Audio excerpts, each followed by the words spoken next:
বাংলাদেশ ছাত্রলীগকে অনতিবিলম্বে এই সপ্তাহের মধ্যে একটি সন্ত্রাসী সংগঠন ঘোষণা করে বেআইনি ঘোষণা করতে হবে, নিষিদ্ধ করতে হবে।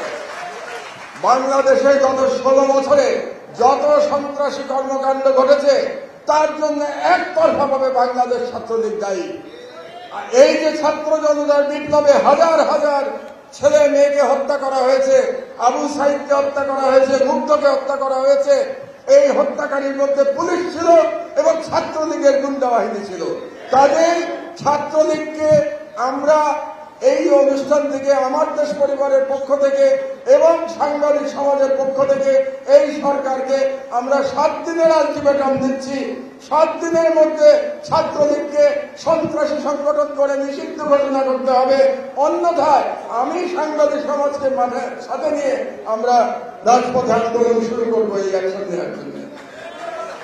3 নম্বর, যমুনা সেতুকে শহীদ আবু সাইদ সেতু নামকরণ করতে হবে, যাতে করে যুগের পর যুগ, শতাব্দীর পর শতাব্দী মানুষ যখন যমুনা ব্রিজ দিয়ে পার হবে তারা শহীদ আবু সাইদকে দেখতে পাবে। আর আবু সাইদের সেই প্রসারিত হাতে তার সেই শাহাদাত গ্রহণ বাংলাদেশের তরুণ সমাজকে শত শত বছর ধরে অনুপ্রাণিত করবে।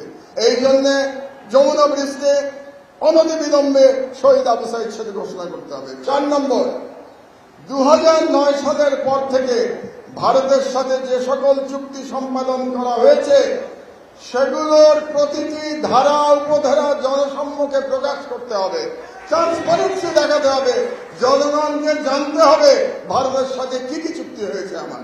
1, 2, এটার সেকেন্ড পার্ট হচ্ছে এগুলো পুনর্বিবেচনার জন্য একটা কমিটি গঠন করতে হবে, যেখানে দেশপ্রেমিকরা থাকবে, যেখানে ডক্টর ইফতেখারুজ্জামান এবং ডক্টর দেবপ্রিয়র মতো কোনো ব্যক্তি, ফ্যাসিবাদের কোনো দোষর এবং ভারতীয় হেজেমনির এই দেশীয় কোনো দালাল থাকতে পারবে না। 5 নম্বর দাবি, বঙ্গবন্ধু অ্যাভিনিউকে আমাদের পাশে শহীদ আবরার অ্যাভিনিউ নামকরণ করতে হবে। কারণ আপনাদের বুঝতে হবে এই ছাত্র জনতার বিপ্লব শুরু হয়েছে শহীদ আবরারের শাহাদাতের মধ্য দিয়ে। এই ছাত্র জনতার ইন্ডিয়ান হেজেমনি বিরোধী বিপ্লব শুরু হয়েছে।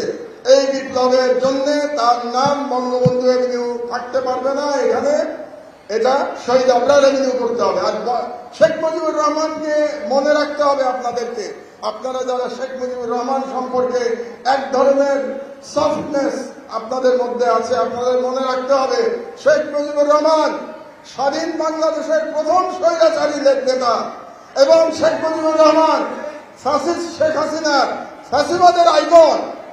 একটা ফ্যাসিবাদ উত্তর বাংলাদেশে কোন ফ্যাসিবাদের আইকনের নামে কোন স্থাপনা থাকতে পারবে না।